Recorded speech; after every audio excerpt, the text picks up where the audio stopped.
Rafik Abdelmoumen Khalifa, 36 ans, algérien, milliardaire. Transport aérien, banque, médicaments, télévision, jusqu'à ces dernières semaines, Khalifa symbolisait la réussite de l'Algérie. En moins de 10 ans, raconte son site internet, ce docteur en pharmacie algérien a su, en stratège implacable, développer une série d'initiatives qui ont propulsé son groupe au premier rang des entreprises privées de son pays. En septembre dernier, il lance en France Khalifa TV, une nouvelle chaîne de télévision par satellite. Pour fêter l'événement, Rafik Khalifa organise à Cannes l'une des fêtes les plus pharaoniques que la Jet Set ait connue depuis 10 ans. La soirée se déroule dans sa nouvelle villa, rachetée quelques mois auparavant après avoir été évaluée à près de 30 millions d'euros. En voici quelques photos prises du temps de l'ancien propriétaire. Restaurant, piscine, parc de plus d'1 hectare, un vrai décor de rêve pour recevoir ses amis du cinéma, du show business et de la chanson. Parmi ses invités ce soir-là, le célèbre prince Emmanuel Philibert de Savoie ou Serge de Yougoslavie, mais aussi la nièce du président Bush ou Mélanie Griffith, la crème de la jet set. Au programme de la soirée, concert privé d'Andrea Bocelli et de Sting. Parmi les 300 invités, beaucoup sont venus dans des avions spécialement affrétés par Rafik Khalifa. La plupart sont logés à ses frais dans les plus grands palaces de Cannes. On avait dépensé une fortune pour créer l'atmosphère d'une fête élégante, fortunée, sophistiquée, culturellement correcte. C'était fabuleux, fabuleux. Ce qui était drôle, c'était que le moindre coup d'épaule, on butait dans une star mondiale. C'était Hollywood. La semaine suivante, les photos de la fête font le bonheur de la presse People. Encore inconnu quelques jours auparavant, Rafik Khalifa est le nouveau milliardaire qui compte, et pour cela, il lui a suffi de dépenser un peu d'argent. Il suffit de dépenser 30 millions. C'est à peu près le prix de la fête. Ah, c'était le prix de la fête. Pour organiser une soirée pareille, il a donc fallu de l'argent, mais aussi un certain savoir-faire. L'opération s'est montée en plusieurs étapes. La première, c'est de toute façon d'organiser un truc qui est au bénéfice d'une charité. Alors on trouve la marraine de la charité qui est toujours un peu médiatique. Cette fois-ci, c'est Trudie Styler. Pour Amphar, c'est Sharon Stone ou Elizabeth Taylor. C'est du lourd.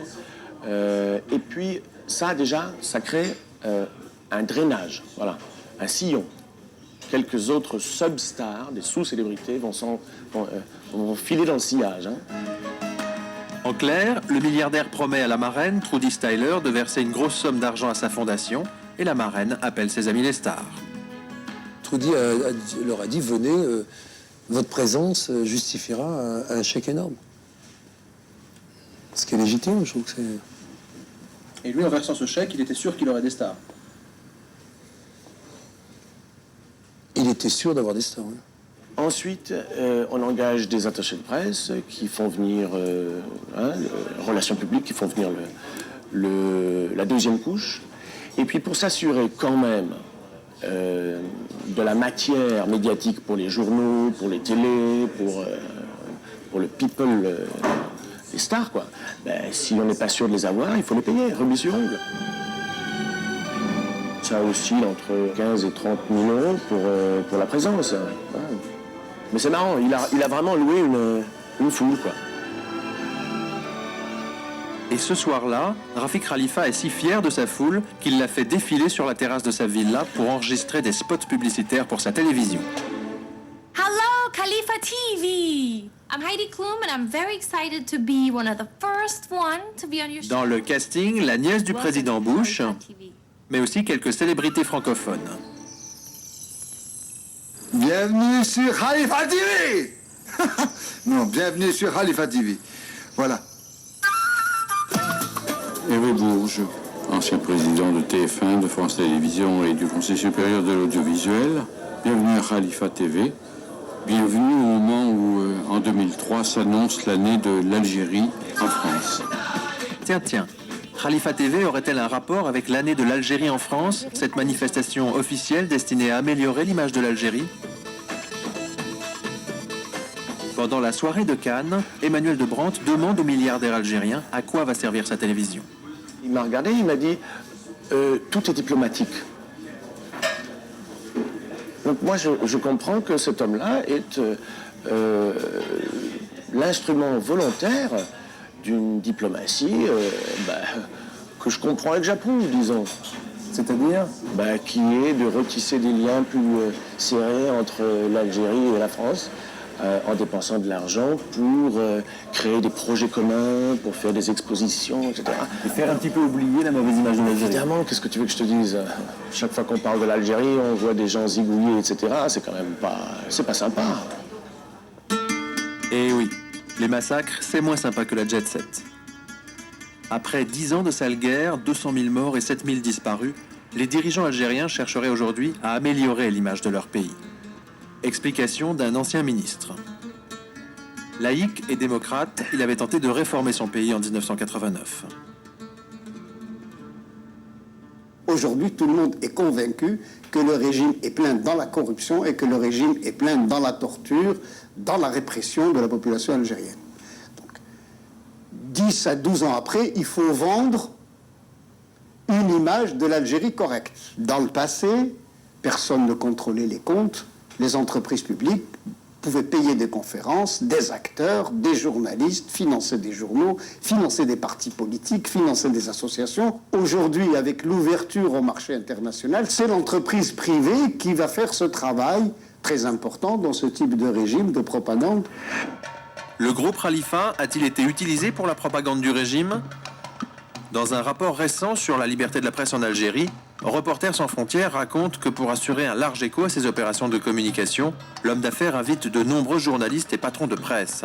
Voyages et séjours tout frais payés, avec en prime une enveloppe de 4 000 francs en contrepartie d'articles élogieux. Reprises par la presse française, ces mises en cause n'ont provoqué aucune réaction de Rafik Khalifa. Depuis 2 ans, il investit massivement en France. En juin 2001, il propose 15 millions d'euros sur 5 ans à l'Olympique de Marseille pour devenir le principal sponsor du club. Marseille voyagera avec un avion décoré à ses couleurs pour chaque déplacement à l'étranger. Ami des footballeurs, Khalifa associe volontiers show business et opérations humanitaires. En février 2002, suite à de terribles inondations qui viennent de faire 1000 morts à Alger, il emmène sur place et à ses frais une 50aine de célébrités françaises. Officiellement, il s'agit d'assister à un match entre l'Olympique de Marseille et l'équipe d'Algérie, le tout en solidarité avec les victimes des inondations d'Alger. Ces images sont filmées et commentées par la télévision de l'Olympique de Marseille. But d'Ibrahima Bakayoko à la 42e minute, alors qu'on voit du beau monde dans le public. Et Gérard Depardieu qui est venu, ainsi que Catherine Deneuve, sous les yeux du président Bouteflika, qui recevra à la fin de la rencontre la délégation marseillaise, ainsi que toute la presse régionale et nationale. Attention à cette première occasion pour... Le soir du match, au lieu d'emmener Deneuve et Depardieu voir les victimes des inondations, Rafik Khalifa leur propose un dîner officiel avec le président Bouteflika. Le lendemain, nos acteurs se retrouvent à la une de la presse algérienne, un bon coup de pub pour le régime. Décryptage de l'opération par un ancien haut dirigeant algérien aujourd'hui dans l'opposition. La stratégie du régime, c'est le trompe-l'œil. C'est la gestion démoniaque des apparences. Il s'agit de montrer que l'Algérie est un pays normal où des acteurs de premier et de deuxième plan peuvent aller se promener sans risque et ainsi montrer à la fois au peuple algérien que son régime est apprécié par les grandes stars du cinéma international et montrer au peuple français que ces stars, ces acteurs, actrices peuvent aller en Algérie qui est un pays totalement fréquentable. Reste à comprendre pourquoi ces stars se sont prêtées à une telle opération de communication. Malgré plusieurs demandes, Gérard Depardieu n'a pas souhaité répondre à nos questions. Ce qu'on sait aujourd'hui, c'est qu'il s'engageait à l'époque dans un business avec Rafik Khalifa en Algérie, racheter des vignes dans l'ouest du pays. Quant à Catherine Deneuve, que faisait-elle dans cette aventure ?